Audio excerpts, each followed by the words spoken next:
Yeah, so this is this poem I took to her, and she actually suggested I write it in pentameter. At the time, I had no idea of how to write in pentameter. So off you go, and you try and learn to write in pentameter. So I'll read it to you. It's called Bottle Digging. It's about my father. Has anyone ever dug for bottles? No. Well, one of the things you can do in life, it's a strange thing you can do, is you go digging in old Victorian dumps, which don't look like dumps anymore, they're just bits of the ground. And you can dig up old bottles. And one word that is worth telling you about is the word cod, which in this case means not the fish, but the old lemonade bottles that they used to have a marble in, and you used to shake them and the marble would go in the top before they had twist tops and that sort of thing. Cod bottles, they're quite collectible now. And you used to be able to get them with blue tops and green tops. I never found a blue top cod. Anyway, they're quite something. And then, anyway, the rest is fairly obvious. It's called bottle digging. It's very simple. The good thing about pentameter, I'll go on for a bit, is you try to set natural... Frost once talked about setting natural speech against the grid of the meter. So what it does is that it gives natural speech a certain kind of pungency and rhythm, which it wouldn't have otherwise. So the first line is, I wasn't as good at digging as my dad. I wasn't as good at digging as my dad. Shall I compare thee to a summer's day? If I said, in other way, without that rhythm, it lacks a certain depth. Yeah? So let's have a go, see whether you can. I won't read it so you can hear it, but it'll be there underneath it. Yeah? Bottle digging. I wasn't as good at digging as my dad.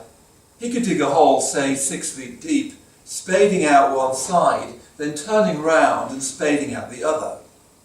He'd use a fork to ferret in the sides, then loosen up the ground under his boots, careful not to break whatever might be buried. A cod, if he was lucky, with a marble stoppered in the top, but more likely a Derby beer or a broken toothpaste lid.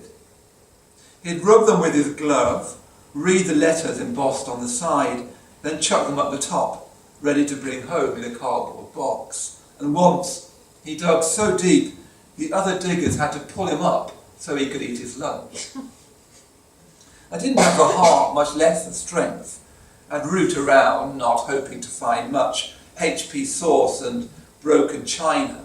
Then one day, out at Snitterfield or Warwick, in rough ground, well dug over, with potholes in between the tall and dusty nettles, it was summer, and every spadeful reeked of rusty tin. I found a cottage ink. They reserve those seats, aren't they? Hello, dear, you look very smart. These seats are reserved, dear. So where can I sit? Come and sit at the front, Oh, where you can hear there. you. Okay, I was halfway through a poem, but I'll carry on. It's quite a good place to stop, actually, because that's all.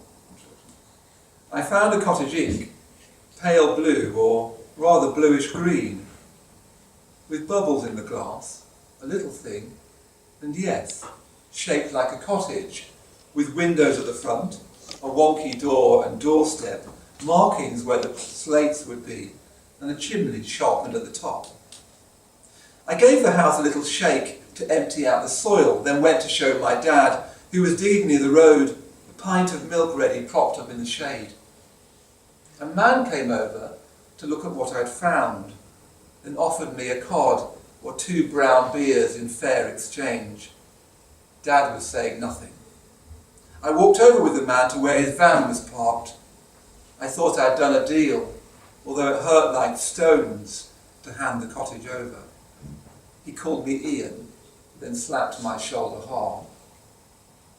Dad had put the tools inside the boot when I got back. We drove in silence home, and after that he made it known to anyone who'd listen that I'd been duped by a collector who would even stoop to cheat a kid. And I'm still ashamed of what I did. So what you get there, you see, because of the pentameter you can do a rhyming couplet at the end, which punches the poem, and which should send a chill backwards through the poem. So it finishes with, I've been duped by a collector who would even stoop to cheat a kid, and I'm still ashamed of what I did. without the pentameter you couldn't write a couplet like that. You see what I mean? It clicks the poem closed and suddenly says something quite different from what you thought the poem was about. It's actually about shame. It's actually about being a child and doing something foolish. But then it's also the question of my father not stopping me do that. Why did that happen?